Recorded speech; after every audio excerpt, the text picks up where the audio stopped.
ಹನಿಗಳು ಅನ್ನುವಂತ ಗೆಳೆಯ ಸಲಹೆ ಕೊಟ್ಟಿದ್ದಾನೆ, ಬೆನ್ ಹಿಂದೆ ನಿಂತಿದ್ದಾನೆ.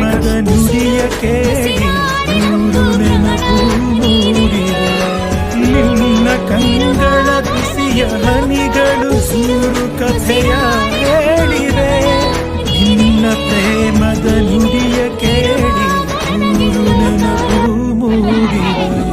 ತಂದೆಯಾಗಿ ತಾಯಿಯಾಗಿ ಮಮತೆಯಿಂದ ಬೆಳೆಸಿದೆ. ಬಿಸಿಲು ಮಳೆಗೆ ನರಳದಂತೆ ನಿನ್ನ ನೆರಳಲಿ ಸಲಹಿದೆ. ಆ ಪ್ರೀತಿಯ ಮನ ಮರೆವುದೇ. ನಿನ್ನ ಕಂಗಳ ಬಿಸಿಯ ಹನಿಗಳು ನೂರು ಕಥೆಯ ಹೇಳಿವೆ. ನಿನ್ನ ಪ್ರೇಮದ ನುಡಿಯ ಕೇಳಿ ಎಲ್ಲರ ಪ್ರೀತಿಗಿಂತ ತುಂಬಾ ಜಾಸ್ತಿ ಪ್ರೀತಿ ನೀಡೋ